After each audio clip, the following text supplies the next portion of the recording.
ਵਾਹਿਗੁਰੂ ਚਾਰਨ ਗੁਰੂ ਜੀ ਵਾਹਿਗੁਰੂ ਜੀ ਕਾ ਖਾਲਸਾ ਵਾਹਿਗੁਰੂ ਜੀ ਕੀ ਫਤਿਹ। ਸਤਿਨਾਮ ਵਾਹਿਗੁਰੂ ਸਾਹਿਬ ਜੀ। ਸ੍ਰੀ ਰਾਗ ਮਹਲਾ ਪਹਿਲਾ। ਸ੍ਰੀ ਰਾਮ ਐਸੇ ਇਹ ਪਾਵਨ ਮੁਬਾਰਕ ਸ਼ਬਦ ਨਾਨਕ ਸਾਹਿਬ ਮਹਾਰਾਜ ਕ੍ਰਿਸ਼ਨ ਉਚਾਰਨ ਹੋਇਆ ਹੈ। ਨਾਨਕ ਮੇਰੀ ਸੱਚ ਕੀ ਤਰੀਐ ਗੁਰ ਵਿਚਾਰ। ਬੜੇ ਪਿਆਰੇ ਬਚਨ ਨੇ। ਸਤਿਗੁਰੂ ਕਹਿੰਦੇ ਹੈ ਕਿ ਗੁਰੂ ਦੇ ਵਿਚਾਰ ਨਾਲ ਨਾ ਅਸੀਂ ਇੱਕ ਬੇੜੀ ਤਿਆਰ ਕਰਨੀ ਹੈ ਜਿਹਦੇ ਤੇ ਬੈਠ ਕੇ ਅਸੀਂ ਭੰਗ ਸਕਦੇ ਨੂੰ ਪਾਰ ਹੋ ਸਕਦੇ। ਨਾਨਕ ਬੇੜੀ ਸੱਚ ਦੀ, ਉਹ ਸੱਚ ਦੀ ਬੇੜੀ ਅਸੀਂ ਮੰਨਣੀ ਹੈ। ਫਿਰ ਤਰੀਏ ਗੁਰੂ ਵਿਚਾਰ, ਗੁਰੂ ਦੀ ਵਿਚਾਰ ਰਾਹੀਂ ਅਸੀਂ ਉਸ ਬੇੜੀ ਤੇ ਬੈਠ ਕੇ ਫਿਰ ਭੰਗ ਸਕਦੇ ਨੂੰ ਪਾਰ ਹੋ। ਇਹ ਵੀ ਸ਼ਬਦ ਆਪਾਂ ਨੇ ਬਹੁਤ ਵਾਰੀ ਸੁਣਿਆ। ਬੇੜਾ ਬੰਦ ਨਾ ਸਕਿਓ ਬੰਧਨ ਕੀ। ਬੇੜਾ ਕੋਲ ਬੇੜਾ ਹੈ। ਮੰਨ ਲਓ ਕਿਸੇ ਸਮੁੰਦਰ 'ਚ ਕੋਈ ਛਾਲ ਆਏ ਅਤੇ ਜਦੋਂ ਉਹ ਛਾਲ ਆ ਜਾਏ ਤਾਂ ਫਿਰ ਵੀ ਉੱਥੇ ਬੇੜੀ ਬੰਨ੍ਹ ਕੇ ਅਸੀਂ ਪਾਰ ਨਹੀਂ ਨਾ ਹੋ ਸਕਦੇ। ਉਹਨੂੰ ਜਾਣ ਨੂੰ ਖਤਰਾ ਹੋ ਜਾਂ ਕਿ ਹੁਣ ਬੇੜੀ ਤਿਆਰ ਕਰਕੇ ਅਤੇ ਫਿਰ ਮੈਂ ਜਲਦੀ ਜਲਦੀ ਸਮੁੰਦਰ ਪਾਰ ਕਰਾਂਗਾ, ਹੜ੍ਹ ਆ ਗਿਆ। ਬੇੜੀ ਪਹਿਲਾਂ ਤਿਆਰ ਕਰਕੇ ਰੱਖਣੀ ਪਏਗੀ। ਜਦੋਂ ਹੜ੍ਹ ਆਏਗਾ ਪਾਰ ਫਿਰ ਅਸੀਂ ਹੋ ਸਕਦੇ ਪਏਗੇ। ਮਹਾਰਾਜ ਕਹਿੰਦੇ ਹੁਣ ਬੇੜਾ ਬੰਦ ਨਾ ਸਕਿਓ। ਕਹਿੰਦੇ ਹੁਣ ਤੂੰ ਬੇੜਾ ਤਿਆਰ ਕਰ ਸਕਦਾ ਹੈ ਔਰ ਤੂੰ ਬੇੜਾ ਬੰਨੇਗੀ। ਬੰਧਨ ਕੀ ਬੇੜਾ ਮੁਕਤੀ ਸਭੈ। ਭਾਈ ਗੁਰਦਾਸ ਜੀ ਨੇ ਬੜੀਆਂ ਬੜੀਆਂ ਉਦਾਹਰਨਾਂ ਦਿੱਤੀਆਂ। ਕਹਿੰਦੇ ਜਦੋਂ ਘਰ ਨੂੰ ਅੱਗ ਲੱਗਦੇ ਨਾ ਤੇ ਕੂਆ ਖੋਦ ਕੇ ਅਸੀਂ ਅੱਗ ਨਹੀਂ ਬੁਝਾ ਸਕਦੇ। ਉਸ ਸਮੇਂ ਆ ਕੂਆ ਪਹਿਲਾਂ ਖੋਦਿਆ ਹੋਵੇ ਫਿਰ ਉਹਦੇ ਜੋ ਬਾਲਟੇ ਭਰ ਭਰ ਕੇ ਕੱਢ ਕੇ ਅੱਗ ਬੁਝਾ ਸਕਦੇ। ਹੁਣ ਵੇਲਾ ਹੈ ਬੇੜਾ ਬੰਦ ਨਾ ਸਕਿਓ ਬੰਧਨ ਕੀ ਬੇੜਾ ਹੁਣ ਸਭੈ। ਬੇੜਾ ਬੰਦ ਕੇ ਗਿਆ ਭਾਰ ਸੰਪਰ ਜਬ ਛੜੈ। ਜਦੋਂ ਸਮੁੰਦਰ ਭਰ ਕੇ ਉਸਰੇਗਾ ਤਬ ਤਨ ਨੂੰ ਢੇਲਾ। ਫਿਰ ਕੇ ਤਰਨਾ ਬੜਾ ਔਖਾ ਹੈ। ਫਿਰ ਕਿਵੇਂ ਤਰੇਗਾ? ਫਿਰ ਤੇ ਤਰਿਆ ਨਹੀਂ ਜਾਏਗਾ ਨਾ। ਜਾਂ ਭਾਈ ਗੁਰਦਾਸ ਜੀ ਨੇ ਹੋਰ ਬਚਨ ਕਹੇ ਕਿ ਜੈਸੇ ਬੋਝ ਭਰੀ ਨਾਪ ਆਤਰੀ ਹੋਏ ਬਾਹਰ ਹੋਏ। ਕਹਿੰਦੇ ਵੀ ਚਲੋ ਇੱਕ ਵੈਸੇ ਕਿ ਜਵਾਬ ਇੱਕ ਸਵਾਲ ਜਿਹੜਾ ਉਹ ਭਾਈ ਗੁਰਦਾਸ ਜੀ ਨੇ ਬਖਸ਼ਿਸ਼ ਕੀਤੀ ਹੈ ਵੀ ਬਾਦ ਕੀ ਅਗਨ ਬੂਝਤ ਜਲ ਸਰਤਾਖ ਹੈ। ਇਹ ਸਵਾਲ ਹੈ ਅਸਲ ਦੇ ਵਿੱਚ ਭਾਈ ਗੁਰਦਾਸ ਜੀ। ਕਹਿੰਦੇ ਬਾਹਰ ਅੱਗ ਲੱਗੀ ਹੋਵੇ ਨਾ ਤੇ ਪਾਣੀ ਨਾਲ ਬੁਝ ਜਾਂਦੀ ਹੈ। ਯਤਨ ਤੇ ਸਾਰੇ ਇਹੀ ਕਰਦੇ ਹੈ ਨਾ ਕਿ ਬਾਹਰ ਅੱਗ ਲੱਗੀ ਹੈ ਭਾਈ ਪਾਣੀ ਉਹਦੇ ਪਾਓ ਤੇ ਅੱਗ ਬੁਝੇਗੀ। ਨਾਉ ਮੈਂ ਜੋ ਅਗਨ ਲੱਗੇ ਕੈਸੇ ਕਹਿ ਬੁਝਾਈਏ। ਕਹਿੰਦੇ ਜੇ ਬੇੜੀ 'ਚ ਅੱਗ ਲੱਗ ਜਾਏ, ਜਦੋਂ ਬਾਹਰ ਅੱਗ ਲੱਗੀ ਉਹਦੇ ਪਾਣੀ ਪਾਇਆ ਤੇ ਬੁਝ ਗਈ। ਹੁਣ ਬੇੜੀ 'ਚ ਅੱਗ ਲੱਗ ਗਈ। ਜੇ ਤੇ ਬੇੜੀ 'ਚ ਹੁਣ ਪਾਣੀ ਪਾਉਣੇ ਦੀ ਬੇੜੀ ਡੁੱਬ ਜਾਂਦੀ ਹੈ ਤੇ ਜੇ ਅੱਗ ਨਹੀਂ ਬੁਝਾਉਂਦੇ ਆ ਬੇੜੀ ਨੇ ਸੜ ਜਾਣਾ ਹੈ। ਖਤਰਾ ਵੀ ਦੋਵੇਂ ਪਾਸੇ ਹੋ ਗਿਆ। ਬਾਦ ਕੀ ਅਗਨ ਬੂਝਤ ਜਲ ਸਰਤਾ ਕਹਿ ਨਾਉ ਮੈਂ ਜੋ ਅਗਨ ਲਾਗੇ ਕੈਸੇ ਕੇ ਬੁਝਾਈਏ। ਬਾਹਰ ਸੇ ਭਾਗ ਊਟ ਲੀਜੀਅਤ ਊਟਗੜ। ਭਾਈ ਸਾਹਿਬ ਨੇ ਕੁਝ ਉਦਾਹਰਨਾਂ ਦਿੱਤੀਆਂ। ਕਹਿੰਦੇ ਬਾਹਰੋਂ ਕਿਸੇ ਨੂੰ ਚੋਰ ਪੈ ਜਾਣ ਵੀ ਉਹ ਕੋਟ ਦਾ ਆਸਰਾ ਲਵੇ।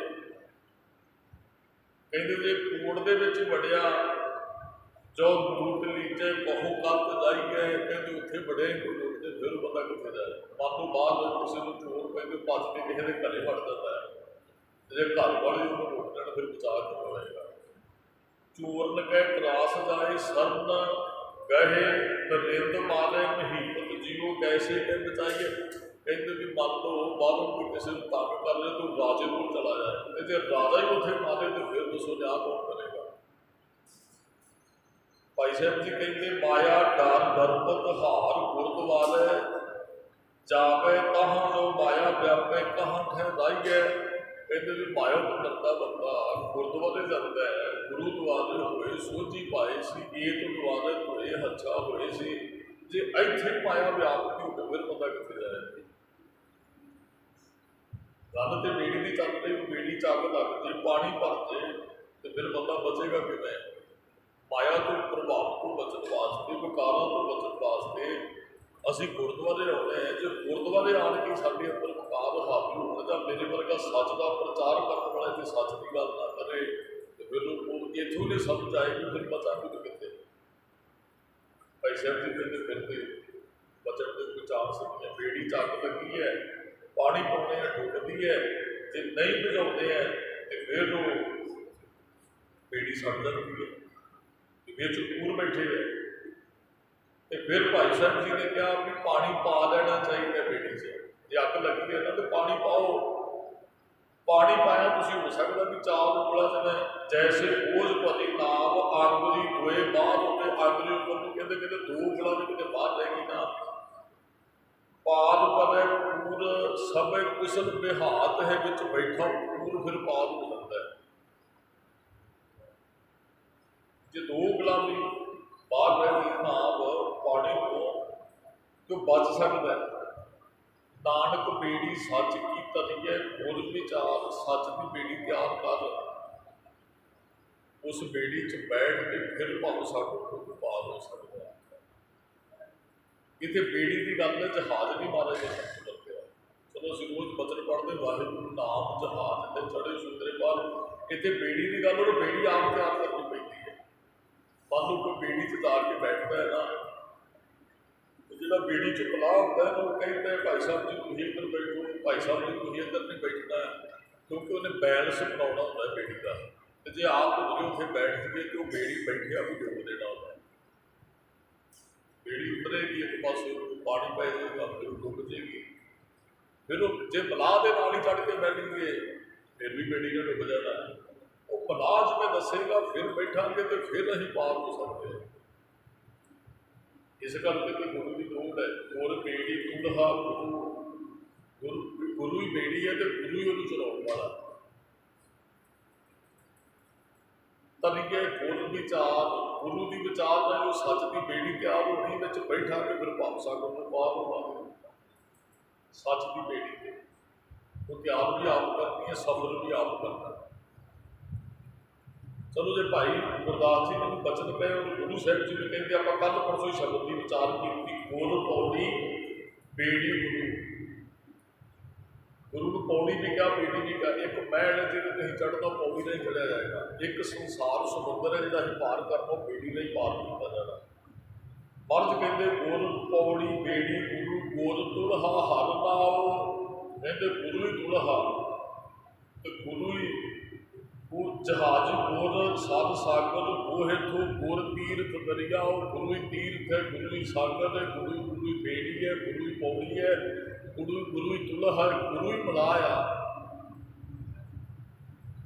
ਜਦੋਂ ਗੁਰੂ ਤੇ ਵਿਸ਼ਵਾਸ ਕਰਕੇ ਅਸੀਂ ਮਲਾਹ ਤੇ ਵਿਸ਼ਵਾਸ ਕਰਕੇ ਬੈਠਾ ਜਾਂਦਾ ਤੇ ਬੇੜੀ 'ਚ, ਗੁਰੂ ਤੇ ਵਿਸ਼ਵਾਸ ਕਰਕੇ ਬੇੜੀ 'ਚ ਬੈਠ ਕੇ ਫਿਰ ਭਾਵ ਸਾਗਰ ਤੋਂ ਪਾਰ ਹੋਣਾ।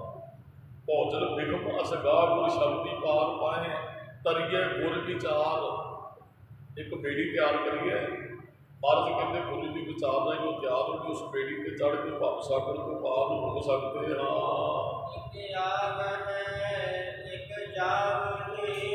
ਮਹਾਰਾਜ ਕਹਿੰਦੇ ਸੰਸਾਰ ਦੇ ਅੰਦਰ ਇੱਕ ਆਵੇ, ਇੱਕ ਦਾ ਅਰਥ ਇੱਕ ਨਹੀਂ ਹੈ, ਇੱਕ ਦਾ ਅਰਥ ਬਹੁਤ ਆਉਂਦੇ ਹੈ। ਕੀੜੀ ਨੂੰ ਵੀ ਸਿਆਣੀ, ਕੱਕੇ ਨੂੰ ਵੀ ਸਿਆਣੀ ਹੈ। ਇੱਕ ਦਾ ਅਰਥ ਬਹੁਤ ਆ ਰਹੇ ਨੇ ਤੇ ਬਹੁਤ ਜਾ ਵੀ ਰਹੇ ਨੇ। ਆਪਾਂ ਦੇਖਦੇ ਹਾਂ, ਚਲੋ ਹੁਣ ਤੇ ਸੋਸ਼ਲ ਮੀਡੀਆ ਦਾ ਜ਼ਮਾਨਾ ਹੈ, ਤੁਹਾਨੂੰ ਮਿੰਟਾਂ ਸੈਕਿੰਡਾਂ 'ਚ ਪਤਾ ਲੱਗ ਜਾਂਦਾ ਭਾਈ ਇਹਦੇ ਇਕੱਲੇ ਬੱਚੇ ਦਾ ਜਨਮ ਹੋਇਆ ਤੇ ਇਹਨਾਂ ਦੇ ਇਕੱਲੇ ਮੌਤ ਹੋ ਗਈ ਹੈ। ਕਿੰਨੇ ਆ ਰਹੇ ਨੇ, ਕਿੰਨੇ ਜਾ ਰਹੇ ਨੇ। ਇੱਕ ਆਵਹਿ ਇੱਕ ਜਾਵਹਿ ਪੂਰ ਭਰੇ ਅਹੰਕਾਰ। ਮਨ ਕਹਿੰਦੇ ਪੂਰਾ ਤੇ ਪੂਰ ਆਉਂਦੇ ਨੇ ਤੇ ਪੂਰਾ ਤੇ ਪੂਰੀ ਹੰਕਾਰ ਦੇ ਭਰੇ ਹੀ ਤੁਰ ਜਾਂਦੇ ਆ। ਆਉਂਦੇ ਤੇ ਬਹੁਤ ਹੈ, ਜਾਂਦੇ ਵੀ ਬਹੁਤ ਹੈ। ਤੇ ਮਹਾਰਾਜ ਕਹਿੰਦੇ ਉਹ ਪੂਰਾ ਤੇ ਗੱਲ ਬੇੜੀ ਦੀ ਚੱਲ ਰਹੀ ਨਾ, ਬੇੜੀ 'ਚ ਪੂਰ ਬੈਠਾ ਹੁੰਦਾ। ਸੈਦੇ ਬਲਾ ਦੀ ਆਪਾਂ ਬਹੁਤ ਮੇਰੀ ਗੱਲ ਕੀਤੀ ਵੀ ਉਹ ਬੇੜੀ ਚਲਾਉਂਦਾ ਤੇ ਮੁਸਾਫਰ ਦਾ ਪਾਰ ਕਰਦਾ ਹੈ। ਇਹ ਜਿਹੜੇ ਬੇੜੀ ਤੇ ਬੈਠ ਕੇ ਉਹ ਦਰਿਆ ਵਿੱਚ ਦੀ ਲੰਘ ਕੇ ਅਨੰਦਪੁਰ ਸਾਹਿਬ ਦੇ ਨਾਲ ਦਰਿਆ ਲੱਗਦਾ ਤੇ ਮਹਾਰਾਜ ਦੇ ਦਰਸ਼ਨ ਕਰਨ ਜਾਂਦੇ ਤੇ ਉਹ ਗੁਰੂ ਸਾਹਿਬ ਬਾਰੇ ਤਾਂ ਸੁਣਦਾ ਰਹਿੰਦਾ ਹੈ। ਮਹਾਰਾਜ ਬੜੇ ਪਾਲੂ ਮੁਕਾਬਲੇ ਨੇ, ਮਹਾਰਾਜ ਸੱਚ ਦੀ ਵਿਚਾਰ ਸੁਣਾਉਂਦੇ ਹੈ, ਮਹਾਰਾਜ ਲੋਕਾਂ ਦੀ ਮਦਦ ਕਰਦੇ ਹੈ। ਮਹਾਰਾਜ ਨੇ ਭਾਰਤੀਆਂ ਨਾਲ ਮੱਥਾ, ਇਹ ਜਿਹੜੇ ਪ੍ਰੋਗਤਾ ਦੇ ਵਿਰੋਧੀ ਨੇ ਮਹਾਰਾਜ ਦਿੱਲੀ, ਉਹਦੇ ਮਨ 'ਚ ਇੱਛਾ ਪ੍ਰਗਟ ਹੁੰਦੀ ਹੈ ਵੀ ਮੈਂ ਕਿਤੇ ਦਰਸ਼ਨ ਕਰਾਂ, ਪਰ ਉਹ ਹੈ ਕਰਦੀ ਹੈ। ਚਲੋ ਇਹ ਉਹਦਾ ਗੁਜ਼ਾਰਾ ਵੀ ਚੱਲਦਾ ਔਰ ਇੱਕ ਸੇਵਾ ਵੀ ਹੈ। ਹਰੇਕ ਕੰਮ ਵੈਸੇ ਤਾਂ ਸਾਨੂੰ ਸੇਵਾ ਕਰਕੇ ਕਰਨਾ ਚਾਹੀਦਾ, ਪਰ ਉਹ ਪਹਿਲੇ ਰਿਕਾਰਡ ਹੁੰਦੀ ਹੈ, ਉਹਦੇ 'ਚੋਂ ਪ੍ਰੋਫਿਟ ਵੀ ਕਮਾਉਂਦਾ ਹੈ, ਠੀਕ ਠੀਕ ਕਮਾਉਂਦੇ ਵੀ ਬੇਈਮਾਨੀ ਨਾ ਹੋਵੇ ਅਤੇ ਉਹ ਕਿਸੇ ਦਾ ਭਲਾ ਵੀ ਉੱਥੋਂ ਕਰੇ, ਜਿਹਦੇ ਕੋਲ ਨਹੀਂ ਪੈਸੇ ਵੀ ਹੈਗੇ ਉਹਨੂੰ ਵੀ ਦਵੇ, ਉਹ ਸੇਵਾ ਵੀ ਬਣ ਜਾਂਦੀ ਅਤੇ ਉਹ ਸਾਡੀ ਕਿਰਤ ਵੀ ਹੁੰਦੀ ਹੈ। ਜਿਵੇਂ ਉਹ ਬੇੜੀ 'ਚ ਬਿਠਾ ਕੇ ਸਵਾਰੀਆਂ ਪਾਰ ਲਾਉਂਦਾ ਅਤੇ ਉਹਦੀ ਸੇਵਾ ਵੀ ਹੈ, ਕਿਰਤ ਵੀ ਹੈ। ਜੇ ਕਿਸੇ ਕੋਲ ਪੈਸੇ ਹੈਗੇ ਨੇ ਤਾਂ ਠੀਕ ਹੈ, ਨਹੀਂ ਵੈਸੇ ਵੀ ਪਾਰ ਕਰ ਦਿੰਦਾ ਕਿ ਉਹ ਗੁਰੂ ਸਾਹਿਬ ਦੇ ਦਰਸ਼ਨ ਕਰਨਾ ਚਾਹੁੰਦੇ ਆ। ਚਲੋ ਵੈਸੇ ਤਾਂ ਕਿਰਾਇਆ ਸਾਰੇ ਲੈਂਦੇ ਨੇ, ਪਰ ਜਦੋਂ ਤੁਸੀਂ ਗੁਰਦੁਆਰੇ ਆਉਣਾ ਹੋਵੇ ਕਿਉਂ ਕਿਸੇ ਦੇ ਨਾਲ ਬੈਠ ਕੇ ਤੁਹਾਡੇ ਤੋਂ ਕਿਰਾਇਆ ਨਹੀਂ, ਕਹਿੰਦਾ ਭਾਈ ਨਹੀਂ ਗੁਰੂ ਘਰ ਚੱਲੇ, ਤੁਹਾਡੇ ਤੋਂ ਕਿਰਾਇਆ ਨਹੀਂ। ਕੁਦਰਤੀ ਆਪਣੇ ਮਹਾਰਾਜ ਉਹ ਨਦੀ ਦੇ ਕੰਢੇ ਤੇ ਆ ਜਾਂਦੇ ਨੇ, ਮਹਾਰਾਜ ਨੇ ਨਦੀ ਪਾਰ ਕਰਨੀ, ਘੋੜਿਆਂ ਤੇ ਹਨ, ਕਹਿੰਦੇ ਚਲੋ ਵੀ ਪਾਰ ਬੇੜੀ ਦਾ ਹੀ ਕਰ ਜਾਂਦਾ, ਘੋੜੇ ਫਿਰ ਇਹਨੂੰ ਲੈ ਜਾ ਕੇ ਉਹ ਸਹੀਦੇ ਬਲਾ ਵੀ ਬੇੜੀ ਕੋਲ ਚਲੇ ਜਾਂਦੇ ਹੈ। ਜਦੋਂ ਮਹਾਰਾਜ ਬੇੜੀ 'ਚ ਬੈਠ ਜਾਂਦੇ ਨੇ, ਉਹਨੇ ਪਛਾਣ ਲਿਆ ਵੀ ਇਹ ਗੁਰੂ ਗੋਬਿੰਦ ਸਿੰਘ ਸਾਹਿਬ ਹੈ, ਉਹਨੇ ਮੱਥਾ ਟੇਕਿਆ ਬੜੀ ਬਾਤ, ਉਹ ਜਿਹੜੇ ਸਾਰੇ ਸਿੱਖ ਸਮਝਦਾ ਮਹਾਰਾਜ ਸਾਨੂੰ ਪਾਰ ਲਾ ਦਿੱਤਾ। ਅਤੇ ਮਹਾਰਾਜ ਕਹਿੰਦੇ ਹਾਂ ਵੀ ਕਦੀ ਕੁਝ ਦੀ ਸੇਵਾ ਦੱਸੋ, ਕਹਿੰਦਾ ਜੀ ਤੁਹਾਡੇ ਤੋਂ ਨਹੀਂ ਸੇਵਾ ਲੈਣੀ, ਤੁਹਾਡੇ ਤੋਂ ਕਿਰਾਇਆ ਨਹੀਂ ਲੈਣਾ, ਵੀ ਆਪਣਾ ਕੰਮ ਨਿਕਲ ਜਾਏ। ਸਿੰਘ ਥੋੜ੍ਹੇ ਜਿਹੇ ਗੁੱਸੇ ਨਾਲ ਬੋਲਦੇ, ਕਹਿੰਦੇ ਵੀ ਕੰਮ ਨਿਕਲ ਜਾਏ। ਕਹਿੰਦੇ ਜੀ ਤੁਸੀਂ ਭਾਵ ਸਾਗਰ ਤੋਂ ਪਾਰ ਕਰਦੇ ਜੇ, ਮੈਂ ਨਦੀ ਪਾਰ ਕਰ ਦੇਣਾ, ਕੰਮ ਤੇ ਆਪਣਾ ਇੱਕੋ ਹੀ ਹੈ। ਮੈਂ ਤੁਹਾਨੂੰ ਨਦੀ ਪਾਰ ਕਰਾਈ, ਤੁਸੀਂ ਮੈਨੂੰ ਭਾਵ ਸਾਗਰ ਤੋਂ ਪਾਰ ਕਰ ਦਿਓ। ਮਹਾਰਾਜ ਕਹਿੰਦੇ ਮਹਿੰਗਾ ਹੈ ਸੌਦਾ, ਕਹਿੰਦੇ ਨਹੀਂ ਮਹਾਰਾਜ ਵੀ ਤੁਹਾਡੇ ਤੋਂ ਹੋੜ ਨਹੀਂ ਤੇ ਪਰ ਮੈਨੂੰ ਭਾਵ। ਮਹਾਰਾਜ ਕਹਿੰਦੇ ਬਾਣੀ ਪੜ੍ਹਦਾ ਨਹੀਂ, ਬਸ ਇੱਕ ਤਰ੍ਹਾਂ ਸੇਵਾ ਕਰਦਾ ਨਹੀਂ, ਭਾਵ ਸਾਗਰ ਤੋਂ ਵੀ ਪਾਰ ਹੋਏਗਾ। ਜੇ ਨਦੀ ਪਾਰ ਕਰਨੀ ਤੈਨੂੰ ਆ ਗਈ ਨਾ, ਤੇ ਫਿਰ ਭਾਵ ਸਾਗਰ ਤੁਸੀਂ ਉੱਥੇ ਹੀ ਨਹੀਂ ਆਏਗਾ। ਕਹਿਣ ਦਾ ਭਾਵ ਹੈ ਇੱਕ ਆਪ ਹੈ ਇੱਕ ਜਾਪ ਹੀ ਪੂਰ ਭਲੇ ਹੰਕਾਰ, ਪੂਰਾ ਤੇ ਪੂਰ ਆਉਂਦੇ। ਅੱਜ ਮੇਰੇ ਖਿਆਲ ਵੀ ਹੁਣ ਕਿੰਨੇ 7:07 ਸੁਬਾਹ ਤੋਂ ਲੈ ਕੇ ਕਿੰਨਿਆਂ ਕੁ ਦਾ ਰਾਤ ਦੀ ਆਪਾਂ ਗੱਲ ਕਰੀਏ ਜਨਮ ਹੋ ਗਿਆ ਹੋਵੇਗਾ, ਕੋਈ ਪਤਾ ਨਹੀਂ, ਤੇ ਕਿੰਨਿਆਂ ਕੁ ਦੀ ਵਿਸ਼ਵ ਦੇ ਅੰਦਰ ਮੌਤ ਹੋ ਗਈ ਹੋਵੇਗੀ ਵੀ ਸਾਡੀ ਗਿਣਤੀ ਤੋਂ ਬਾਅਦ। ਪੂਰੀ ਆਇਆ ਤੇ ਪੂਰੀ ਚਲਾ ਗਿਆ, ਪਰ ਉਹ ਹੰਕਾਰ 'ਚ ਹੀ ਆਏ, ਹੰਕਾਰ 'ਚ ਚਲੇ ਗਏ। ਮਹਾਰਾਜ ਕਹਿੰਦੇ ਜਿਹੜੇ ਮਨ ਹੱਥ ਜਾਂ ਆਪਣੇ ਮੱਤ ਪਿੱਛੇ ਚੱਲਦੇ ਬੁੱਢੀ ਦਾ ਡੁੱਬਣਾ ਡੁੱਬ ਜਾਂਦੇ ਹੈ। ਆਪਣੀ ਮੱਤ 'ਤੇ ਚੱਲਣ ਵਾਲੇ ਭਾਵ ਸਾਗਰ ਤੋਂ ਪਾਰ ਨਹੀਂ ਹੋ ਸਕਦੇ। ਕਹਿੰਦੇ ਜਿਹੜੇ ਗੁਰਮੁਖ ਤੋਂ ਸੱਚ ਦੀ ਬੇੜੀ ਤਿਆਰ ਕਰਦੇ ਨੇ, ਜਿਹੜੇ ਗੁਰੂ ਉਹਨਾਂ ਨੂੰ ਤਾਰ ਵੀ ਦਿੰਦਾ ਹੈ। ਗੁਰਮੁਖ ਕਰਦਾ ਮਨ ਪਿੱਛੇ ਚੱਲਣ ਵਾਲਾ ਭਾਵ ਸਾਗਰ 'ਚ ਡੁੱਬ ਜਾਂਦਾ ਹੈ।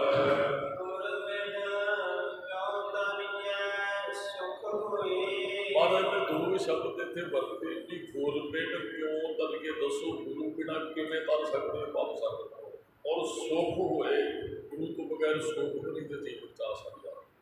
ਇਹ ਦੋ ਬਖਸ਼ਾਂ ਗੁਰੂ ਕਰਵਾਉਂਦਾ ਹੈ, ਇੱਕ ਤੇ ਗੁਰੂ ਭਾਵ ਸਾਗਰ ਤੋਂ ਪਾਰ ਕਰਦਾ ਹੈ ਨਾਮ ਰੂਪੀ ਬੇੜੀ 'ਚ ਬਿਠਾ ਕੇ, ਤੇ ਦੂਸਰਾ ਗੁਰੂ ਸੁੱਖ ਬਖਸ਼ਦਾ ਹੈ।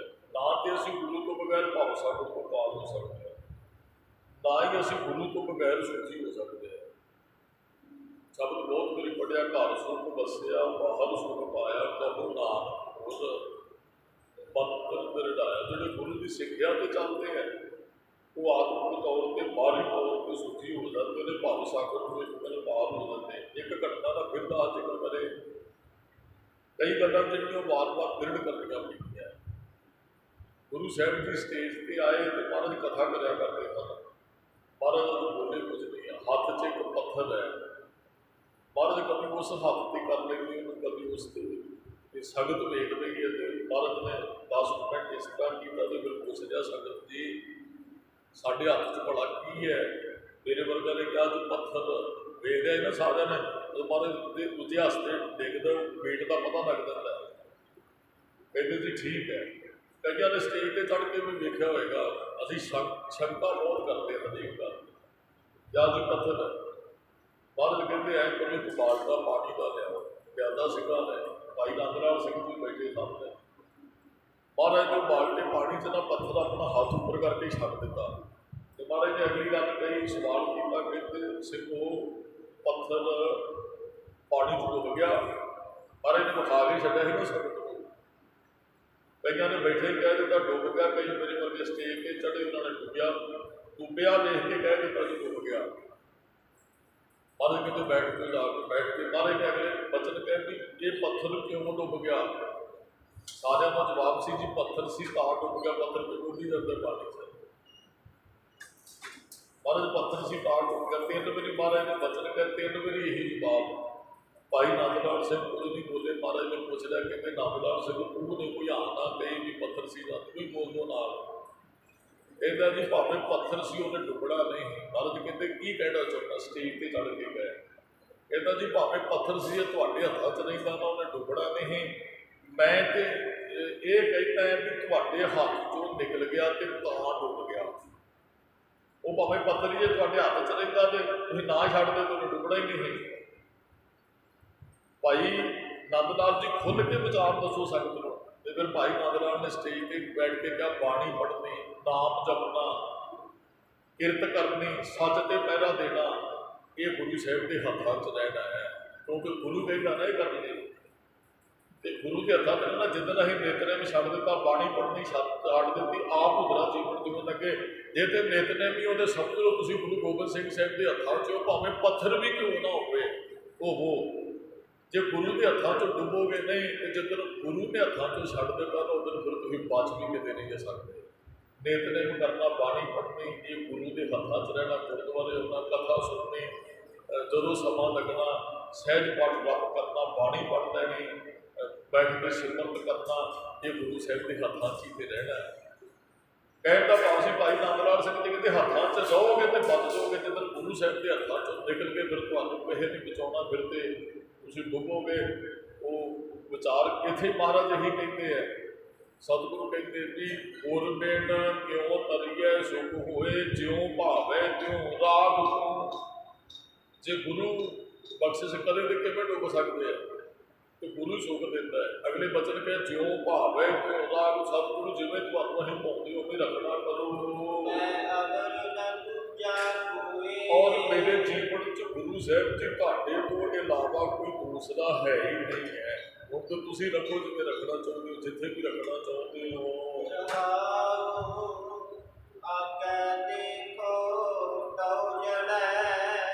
ਰਹਾਓ ਵਿਸ਼ਰਾਮ ਦੇ ਕੇ ਮਹਾਰਾਜ ਕਹਿੰਦੇ ਅੱਗੇ ਦੇਖੋ ਡੋ ਜੜੈ। ਕਹਿੰਦੇ ਅੱਗੇ ਵੇਖਦਾ ਨਾ ਅੱਗ ਲੱਗੀ ਹੋਈ ਹੈ। ਅੱਗੇ ਜਦੋਂ ਮੈਂ ਵੇਖਦਾ ਉਦੋਂ ਅੱਗ ਲੱਗੀ ਹੈ। ਤੇ ਅਗਲੀ ਪੰਕਤੀ ਪੜੋ ਜੀ। ਕਹਿੰਦੇ ਵੀ ਅੱਗੇ ਅੱਗ ਲੱਗੀ ਤੇ ਪਿੱਛੇ ਹਰੇ ਅੰਗੂਰ ਹੈਗੇ ਨੇ। ਇਹਦਾ ਅਰਥ ਪਤਾ ਕੀ ਹੈ? ਚਲੋ ਇੱਕ ਤੇ ਹੈਗਾ ਵੀ ਜੰਗਲ 'ਚ ਅਸੀਂ ਸਾਰੇ ਰਹਿੰਦੇ ਆ, ਅੱਗੇ ਦੌੜਦਾ ਤੇ ਅੱਗੇ ਅੱਗ ਲੱਗੀ ਹੋਈ ਹੈ, ਉਹ ਅੱਗ ਮੁਕਾ ਦਿੰਦੀ ਹੈ। ਹੱਥ ਸਹੇਬ ਰੂਪ ਉਹ ਵਿਚਾਰੇ ਨਦੀਆਂ ਅੱਗ। ਇਹ ਈਂਧਣ ਦੀ ਅੱਗ ਤੋਂ ਇਲਾਵਾ ਅੱਗਾਂ ਨੇ, ਲੱਕੜ ਦੀ ਅੱਗ ਇਹਨਾਂ 'ਚ ਨਹੀਂ ਆਈ ਹੈ। ਮਹਾਰਾਜ ਨੇ ਕਿਹਾ ਹੰਸ ਹੇਤ ਉਹ ਵਿਚਾਰੇ ਨਦੀਆਂ ਅੱਗੇ ਦੇਖੋ ਡੋ ਜੜੈ। ਅੱਗੇ ਵੇਖਦਾ ਪਤਾ ਇਹਦਾ ਅਰਥ ਅਸਲ ਕੀ ਹੈ? ਜੰਗਲ ਨੂੰ ਲੱਗੀ ਅੱਗ ਨਹੀਂ, ਅਰਥ ਇਹਦਾ ਅਸਲ ਇਹ ਵੀ ਮੈਂ ਜੇ ਆਪਣੇ ਅੱਗੇ ਵੇਖਦਾ ਤੇ ਫਿਰ ਤੇ ਅੱਗੇ ਤੇ ਸਿਵੇ ਹੀ ਹੈ, ਇਸ ਤੋਂ ਅੱਗੇ ਤੇ ਮੌਤ ਹੀ ਹੈ ਸਾਹਮਣੇ। ਵੀ ਆਪਣੇ ਆਪ ਨੂੰ ਮੈਂ ਸਿਵੇ 'ਚ ਪਿਆ ਹੋਇਆ ਵੇਖਦਾ ਜਿਵੇਂ। ਤੇ ਜੇ ਮੈਂ ਪਿੱਛੇ ਵੇਖਦਾ ਪਾਛੇ ਹਰਿਓ ਅੰਗੂਰ, ਪਿੱਛੇ ਅੰਗੂਰ ਫੁੱਟਦੇ, ਅੰਗੂਰ ਦਾ ਤੇ ਵੀ ਪਿੱਛੇ ਬੱਚਿਆਂ ਦਾ ਜਨਮ ਹੋ ਰਿਹਾ, ਅੱਗੇ ਮੌਤ ਹੈ ਪਿੱਛੇ ਜਨਮ ਹੈ। ਅਸਲ ਦੇ ਵਿੱਚ ਅਰਥ ਇਹ ਹੀ ਨੇ। ਮਹਾਰਾਜ ਕਹਿੰਦੇ ਦਾਵਾ ਆਗਣ ਬਹੁਤ ਤ੍ਰੇਣ ਜਾਂਦੇ, ਕੋਈ ਹਰਿਓ ਬੂਟ ਰਹੋ ਵੀ। ਜੰਗਲ ਨੂੰ ਬਹੁਤੀ ਅੱਗ ਲੱਗੀ ਹੋਵੇ ਨਾ ਤੇ ਕਹਿੰਦੇ ਕੋਈ ਹਰਿਆ ਬੂਟਾ ਹੀ ਬਚਦਾ। ਪਤਾ ਕਿਹੜਾ ਬੂਟਾ ਬਚਦਾ ਜੰਗਲ ਨੂੰ ਅੱਗ ਲੱਗੀ ਹੋਵੇ? ਬਾਗ ਨੂੰ ਅੱਗ ਲੱਗੀ ਹੋਵੇ ਬਹੁਤਾ ਨੁਕਸਾਨ ਨਹੀਂ ਹੁੰਦਾ। ਪਹਿਲੀ ਗੱਲ ਤੇ ਬਾਗ ਨੂੰ ਅੱਗ ਲੱਗਦੀ ਨਹੀਂ। ਪਤਾ ਕਾਰਨ ਕੀ ਹੈ? ਵੀ ਜਿਹੜਾ ਮਾਲੀ ਹੁੰਦਾ ਹੈ ਨਾ, ਉਹ ਸੁੱਕੇ ਪੱਤੇ ਚੁੱਕ ਕੇ ਲੈ ਜਾਂਦਾ ਹੈ। ਮੰਨ ਲਓ ਵੀ ਉਹ ਸ਼ਾਮ ਨੂੰ ਪਾਣੀ ਦੇ ਕੇ ਗਿਆ, ਸਵੇਰੇ ਆਇਆ, ਜਿਹੜੇ ਸੁੱਕੇ ਪੱਤੇ ਦਰਖਤਾਂ ਨਾਲ ਡਿੱਗ ਪਏ ਨਾ, ਉਹ ਸਵੇਰੇ ਆਇਆ, ਉਹਨੇ ਇਕੱਠੇ ਕੀਤੇ, ਡਸਟਬਿਨ 'ਚ ਪਾਏ, ਉਹਨੇ ਬਾਹਰ ਜਾ ਕੇ ਸੁੱਟ ਦਿੱਤੇ ਜਿਹੜੇ ਟੁੱਟੇ ਹੋਏ ਹਨ। ਤੇ ਜੰਗਲ 'ਚ ਕੋਈ ਸੁੱਕੇ ਪੱਤੇ ਨਹੀਂ ਚੁੱਕਦਾ, ਨਾ ਉਹ ਟਾਹਣੀਆਂ ਸੁੱਕਦਾ, ਉਹਨੂੰ ਟੁੱਟ ਜੇ ਹਵਾ ਨਾਲ ਉਹ फिर वो सुक जाते हैं। जंगल च अग लग जाए, सुके पत्तियां नूं, लकड़ां नूं अग लगी फिर कितने बुझदी है। इन्नी अग दे विच ते कोई हरिओ बूट ना, उत्थे बूटियां नूं पानी पाया जाता है। पता किहड़े बूटे उत्थे बचते हैं जिन्हां दीयां जड़ां पानी तक पहुँच गईयां, जां जिन्हां ने जड़ां हुण पानी मान लो 25 फुट थल्ले डूंघा धरती चों, ते जिहड़ा दरख्त 25 फुट डूंघी अपनी जड़ लै गया, वो दरख्त नूं अग लगियां भी साड़ नहीं सकदी, वो फिर फुटेगा। ते जे जड़ जद पानी तक नहीं गई है तो फिर हुण इहदा अर्थ पता की है, जे तो साडी जड़ जुड़ी है पानी नाल, नितनेम दे नाल, विकारां दीयां लहरां सानूं साड़ नहीं सकदियां। जे साडी जड़ अजे उच्ची है, साडे कोल नितनेम नहीं है, गुरुद्वारे नहीं आउंदे हैं, सिमरन नहीं करते हैं, तो फिर आ जिहड़ी विकारां दी अग्गी लगी हुई अग दे विच मनुख भी सड़ के सुआह हो जाता है, उभर ही नहीं सकदा इहदे विच। कोई हरिओ बूट रहिओ नहीं, कोई हरिया बूटा बचिया जंगल नूं विकारां दी नास्तिकता दी अग लगी है। हुण माफ करना, हरेक पिंड च बहुत नशा जिहड़ा है, बचे कौन ने जिहड़े गुरु घर नूं मिलदे ने, नहीं तो हरेक बच्चा नशे की लपेट च आ रहा, नशे की अग लगी है। ते सारे बच्चे बेखुश देखिओ, असीं एक दिन बैठे हाँ, वो 5 साल कहते तुहाडे पिंड च भी नशा, मैनूं भी कहते बाबा जी तुहाडे गुआढ़ी पिंड च बहुत नशा, तुहाडे फलाणे पिंड। मैं कहा सारे पिंडां च नशा है, तुसीं जिन्नियां को जाणदे जो उन्नियां को जाणदे जो। कोई हरिओ बूट रहिओ नहीं, तुसीं हरे भरे हो जाओ, तुहानूं नशिਆਂ ਦੀ अग साड़ नहीं सकते, बचोगे। बचेगा वो जिहदी जड़ बाणी नाल जुड़ी है, जिहदी जड़ बाणी नाल जुड़ के मुक्त होए अग ने साड़ के सुआह कर देना। अज जरूरत है अपनी जड़ को मजबूत करिए, नितनेम के पक्के धार्मिक बनिए, गुरुद्वारे साडी पक्की हाजरी होवे, फिर हरे भरे होवांगे, हर का नाम ध्याए है वो हरिया भाई, फिर सानूं कोई साड़ नहीं सकेगा। अगे वेना है कि सिवा बलदा है, पिछे वेना के अंगूर फुट रहे, जड़ लैके आ रहे हम।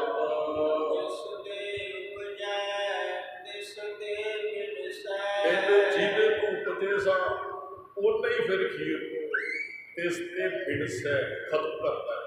मारे रख है एको आप मानुष कह किस नाही, अत जड़ को भी सब रब देते, मौत भी उहदे हुक्म च आए भी उहदे हुक्म च, जबन बंदा हुक्म है पाने आवे जाए। हाँ, जिहड़ा सच है ना घट घट के अंदर परिपूर्ण है, घट घट में हाथ बसे हरेक शरीर च रब रमया है। वो आप ही अपने नाल जीव का मेल भुला देंगे, गुरु भी आप ही सद लेंगे जिन्हों ने अपने को सदना, रब आप ही अपने नाल भुला देंगे जिन्हों ने मिलाना होंदा है। कहते उस सच्चे महल च अपनी हजूरी च जीव को फिर सद लेंदा है। इतने साहे साहे का अर्थ असीं साह साह करना, चलो सियारी लगी पढ़न तो असीं साहे साहे कहते हैं। महाराज कहते महाराज साह साह तेनू संभालदा रवां, साहे साहे कुछ सबला तेनू जपदा रवां। बहुत मेरी अर्थ कीते सास सास सुनो, वो कहते एक पंक्तियां पढ़ी आप रोज अरदास करते हैं। विसर नाही दातार, विसर नाही दातार, विसर नाही दातार, विसर नाही दातार। अपना नाम दे हो, अपना नाम दे हो, अपना नाम दे हो, अपना नाम दे हो। गुण गावा दिन रात, गुण गावा दिन रात, गुण गावा दिन रात, गुण गावा दिन रात। नानक चाओ एहो, नानक चाओ एहो, नानक चाओ एहो, नानक चाओ एहो।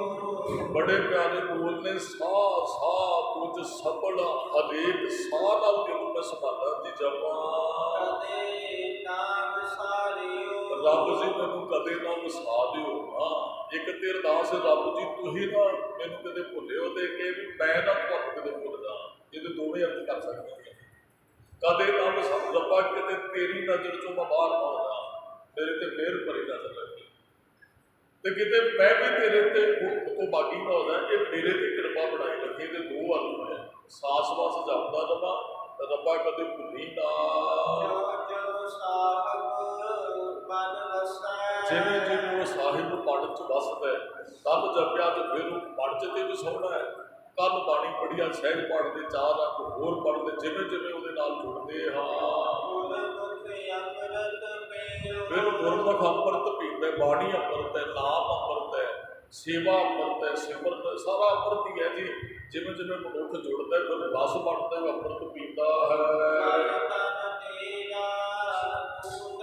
ਤੂੰ ਅਮੀਰ ਹੈ, ਤੂੰ ਹੀ ਧਨੀ ਹੈ, ਵਾਹਿਗੁਰੂ ਮੇਰਾ ਜਿਹਦਾ ਮਨ ਤੇ ਤਨ ਤੇਰਾ ਹੀ ਹੈ। ਬੜੀ ਵੱਡੀ ਗੱਲ ਹੈ। ਅਸੀਂ ਕਦੇ ਮਨ ਤਨ ਤੇਰਾ ਧਨ ਵੀ, ਤੇਰਾ ਦਾ ਤਨ ਮਨ ਧਨ ਸਭ ਸੌਂਪ ਗੁਰ ਕੋ। ਇੱਥੇ ਬੜੇ ਪਿਆਰੇ ਬੋਲ ਕੇ ਮਨ ਤਨ ਤੇਰਾ ਤੂੰ ਧਨੀ, ਜਿਹੜਾ ਮੇਰਾ ਮਨ ਤੇ ਤਨ ਹੈ ਤੇਰਾ ਹੀ ਹੈ, ਤੂੰ ਸ਼੍ਰੋਮਣੀ ਹੈ ਸਾਰਿਆਂ ਦਾ। ਇਹਨੇ ਜਿਹੜੇ ਗਰਭ ਧਵਾਰ ਲੈ ਕੇ ਨਾ ਦੂਰ ਕਰ ਲੈ, ਜੋ ਸਮਾਜ ਦੇ ਜੀ ਰੱਬ ਚ ਬਸ ਗਰਭ ਦਾ ਹਉਮੈ ਦਾ ਤੇ ਸਾਡੇ ਅੰਦਰ ਫਰਕ ਹੈ ਨਾ, ਵਿੱਚ ਹਉਮੈ ਭੀਤ ਕਰਾਦੀ ਹੈ। ਜੇ ਰੱਬ ਨਾਲੋਂ ਦੂਰ ਹੈ ਨਾ, ਕਾਰਨ ਵਿੱਚ ਹਉਮੈ ਹੀ ਹੈ। ਉਹ ਕਿਸੇ ਤਰੀਕੇ ਦੀ ਹੋ ਸਕਦੀ, ਕਿਸੇ ਕੋਲ ਤੇ ਬਹੁਤ ਕੁਝ ਉਹ ਇਹਦੀ ਕਦੀ ਬੈਠਾ, ਕੋਈ ਬਹੁਤ ਮਾੜੀ ਪੜ੍ਹਦੇ ਵੀ ਹਉਮੈ ਹੋ ਜਾਂਦੀ ਹੈ। ਕਹਿੰਦੇ ਫਿਰ ਰੱਬ ਨਾਲ ਆਤਮਾ ਮਿਕਸ ਨਹੀਂ ਹੁੰਦੀ ਹੈ, ਹਉਮੈ ਹੈ ਨਾ ਅੰਦਰ। ਤੁਸੀਂ ਕਿਤੇ ਚਮਕ ਪੱਤਰ ਵੇਖਿਆ, ਚੁੰਬਕ ਇੱਕ ਪਾਸੋਂ ਖਿੱਚ ਕੇ ਜੋੜਦਾ, ਇੱਕ ਪਾਸੋਂ ਤੁਸੀਂ ਜ਼ੋਰ ਲਾਓਗੇ ਉਹ ਜੁੜੇਗਾ ਨਹੀਂ। ਉਹ ਵੀ ਸੰਕੇਤ ਦਿੰਦੇ, ਜੇ ਤੇ ਨਿਮਰਤਾ ਚ ਹੋਏਗਾ ਭੱਜ ਕੇ ਮਿਲੇਗਾ ਰੱਬ ਨਾਲ, ਗੁਰੂ ਨਾਲ। ਜੇ ਤੇਰੇ ਅੰਦਰ ਹੰਕਾਰ ਹੋਇਆ ਤੂੰ ਜੁੜਨ ਦਾ ਯਤਨ ਕਰਨਾ, ਉਹਨੇ ਜੋੜਨਾ ਜ਼ਰੂਰੀ ਨਹੀਂ ਆਪਣੇ ਨਾਲ। ਚੁੰਬਕ ਇੱਕ ਪਾਸੋਂ ਜੁੜਦਾ, ਇੱਕ ਪਾਸੋਂ ਦੂਰੀ ਬਣਾਈ ਜਾਂਦਾ ਹੈ। ਉਹ ਤੁਸੀਂ ਜੋੜਨ ਦਾ ਵੀ ਯਤਨ ਕਰੋਗੇ, ਉਹ ਨਾਲ ਜੁੜੇਗਾ ਨਹੀਂ। ਬਸ ਹਉਮੈ ਭੀਤ ਕਰਾ ਲਈ ਸਾਡੇ ਅੰਦਰ। ਰੱਬ ਜੀ ਗਰਭ ਦੂਰ ਕਰ ਦਿਓ, ਸਾਡਾ ਕੁਝ ਹੈ ਹੀ ਨਹੀਂ, ਹੈ ਕਿ ਸਭ ਕੁਝ ਤੇਰਾ ਹੀ ਹੈ। ਜਿਸ ਵਾਹਿਗੁਰੂ ਨੇ ਜਗਤ ਪੈਦਾ ਕੀਤਾ, ਸਾਰੀ ਸ੍ਰਿਸ਼ਟੀ ਉਹਨੇ ਬਣਾਈ ਹੋਈ ਹੈ, ਉਹਨੇ ਸਾਰਿਆਂ ਨੂੰ ਸਾਜਿਆ ਹੈ। ਮਹਾਰਾਜ ਕਹਿੰਦੇ ਤਿੰਨ ਭਵਨ ਉਹਨੇ ਸਾਜੇ ਨੇ ਤੇ ਆਕਾਰ ਉਹਨੇ ਸਾਡੇ ਬਣਾਏ ਆ। ਸਰੀਰਾਂ ਦੇ ਆਕਾਰ ਕਹਿੰਦੇ ਕੁਝ ਵੀ ਬਣਾਇਆ ਰੱਬ ਨੇ ਬਣਾਇਆ। ਅਸੀਂ ਸਾਡੇ ਆਕਾਰ ਕਿਸੇ ਦੀ ਅਕਲ ਤੇ ਸ਼ਕਲ ਮਿਲਦੀ ਨਹੀਂ ਹੈ। ਕਿੰਨੇ ਆਕਾਰ ਰੱਬ ਨੇ ਬਣਾਏ ਆ, ਇੱਕ ਸੱਚੇ ਚੋਂ ਇੱਕ ਚੀਜ਼ ਉਹਨੇ ਕੱਢਿਆ, ਦੂਸਰਾ ਨਹੀਂ। ਇਹ ਸਾਰੇ ਆਕਾਰ ਉਹਦੇ ਬਣੇ ਹੋਏ ਆ,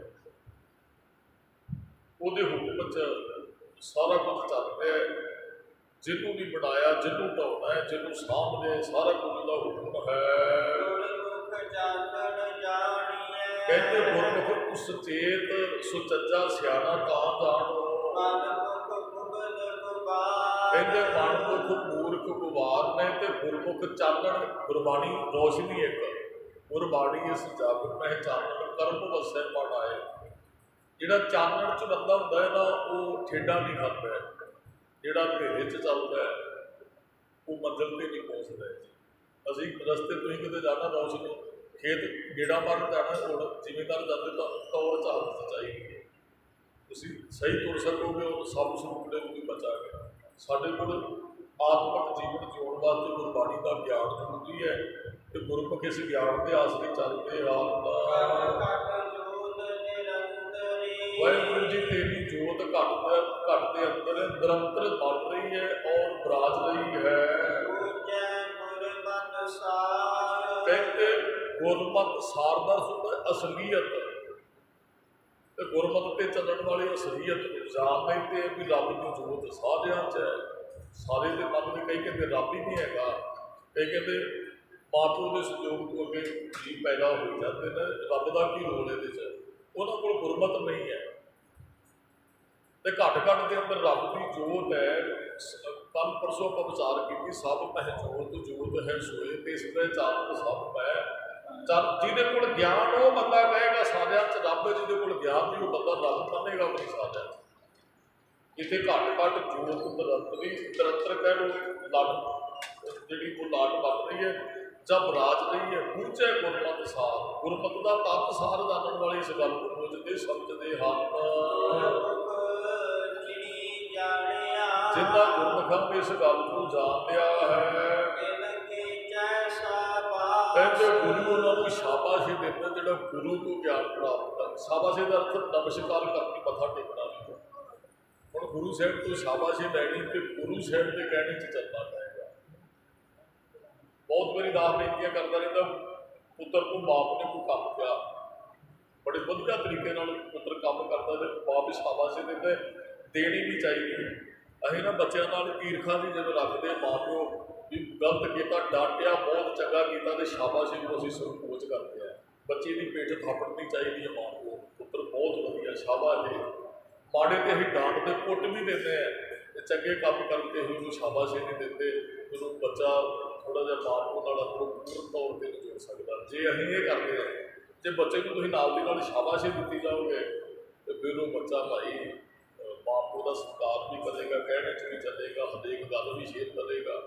ਮਹਾਰਾਜ ਕਹਿੰਦੇ ਭਾਈ ਉਹਨਾਂ ਗੁਰਮੁਖਾਂ ਨੂੰ ਸ਼ਾਬਾਸ਼ੀ ਦਿੰਦਾ ਹੈ ਗੁਰੂ, ਜਿਹੜੇ ਗੁਰੂ ਦੀ ਸਿੱਖਿਆ 'ਤੇ ਚੱਲਦੇ ਹਨ, ਉਹਨਾਂ ਨੂੰ ਗੁਰੂ ਸ਼ਾਬਾਸ਼ੀ ਦਿੰਦਾ ਹੈ। ਉਹ ਫਿਰ ਸੱਚੇ ਸਿਰ ਕੀ ਰਲ ਮਿਲੇ। ਵਿਚਾਰ ਸੱਚ ਤੋਂ ਹੀ ਸ਼ੁਰੂ ਹੋਏ ਹੀ, ਨਾਨਕ ਬੀੜੀ ਸੱਚ ਕੀ ਤਰੀਏ ਗੁਰ ਵਿਚਾਰ। ਸੱਚੇ ਨਾਲ ਰਲੇਗਾ ਕੌਣ? ਆਸਾ ਨੂੰ ਬਾਅਦ 'ਚ ਬਚਨ ਪਵੇ। ਮਹਾਰਾਜ ਕਹਿੰਦੇ ਹੈ ਵੀ ਜੇ ਸੱਚ ਦੇ ਵਿੱਚ ਸਮਾਉਣਾ ਹੈ ਤੇ ਅੰਦਰ ਸੱਚ ਪੈਦਾ ਕਰਨਾ ਪਏਗਾ। ਇਹੋ ਜਗ ਸੱਚੇ ਕੀ ਹੈ ਕੋਠੜੀ, ਸੱਚੇ ਕਾਮ ਵਿੱਚ ਵਾਸ। ਨਦਰ ਕਰੇ ਸੱਚ ਪਾਈਏ, ਅਕਾਲੀ ਪੰਕਤੀਆਂ ਪਕੜੀਆਂ, ਉਹਦੀ ਨਜ਼ਰ ਤੋਂ ਬਗੈਰ ਸੱਚ ਨੂੰ ਨਹੀਂ ਮਿਲਦਾ। ਵਿਚਾਰ ਹੀ ਵੈਸੇ ਗੁਰਬਾਣੀ ਦੀ ਇੱਥੋਂ ਸ਼ੁਰੂ ਹੋਈ ਹੈ, ਕਿਵ ਸਚਿਆਦਾ ਹੋਈ ਹੈ ਕਿਵ ਕੂੜਾ ਟੁੱਟੇ ਪਾਲ। ਪਰ ਮਹਾਰਾਜ ਨੇ ਇੱਥੇ ਸ਼ਬਦ ਵਰਤਿਆ, ਸੱਚੇ ਸਿਰ ਦੀ ਰਲ ਮਿਲੇ। ਉਹ ਫਿਰ ਜੀਵ ਜਿਹੜੇ ਗੁਰੂ ਦੀ ਸਿੱਖਿਆ 'ਤੇ ਚੱਲਦੇ, ਉਹ ਸੱਚੇ ਦੇ ਨਾਲ ਅੰਦਰੋਂ ਰਲ ਮਿਲ ਜਾਂਦੇ ਹਨ। ਉਹਨਾਂ ਦੇ ਅੰਦਰ ਗੁਣਾਂ ਦਾ ਪ੍ਰਕਾਸ਼ ਹੋ ਜਾਂਦਾ ਹੈ। ਕਹਿੰਦੇ ਨਾਮ ਸੰਤੋਖੀ ਬਣਾ ਦਿੰਦਾ ਹੈ ਮਨੁੱਖ ਨੂੰ। ਉਹ ਅੰਦਰ ਸੰਤੋਖ ਹੈ ਤੇ ਜੀਓ ਪਿੰਡ ਪ੍ਰਭ ਪਾਸ। ਜਿੰਦ ਤੇ ਸਰੀਰ ਰੱਬ ਦਾ ਤੇ ਹੈ। ਵਿਚਾਰ ਅੱਜ ਇਹੀ ਸ਼ੁਰੂ ਹੋਈ, ਸੱਚ ਨਾਲ ਜੁੜਨਾ ਤੇ ਮਨ ਤਨ ਤੇਰਾ ਤੂੰ ਧਣੀ। ਹੀਰ ਕੇ ਮਹਾਰਾਜ ਨੇ ਕਿਹਾ ਜੀਓ ਪਿੰਡ ਪ੍ਰਭ ਪਾਸ। ਆਪਣਾ ਸਰੀਰ ਤੇ ਆਪਣਾ ਅੰਦਰ ਮਹਾਰਾਜ ਨੂੰ ਸਮਰਪਿਤ ਕਰੀਏ। ਅਸੀਂ ਨਾ ਮੱਥਾ ਟੇਕਿਆ ਮਹਾਰਾਜ ਨੂੰ ਸਾਰਿਆਂ ਦੇ ਆਣ ਕੇ, ਜੇ ਇਕੱਲਾ ਸਰੀਰ ਝੁਕਿਆ ਅੰਦਰ ਨਹੀਂ ਝੁਕਿਆ ਤਾਂ ਵੀ ਗੱਲ ਨਹੀਂ ਬਣਨੀ।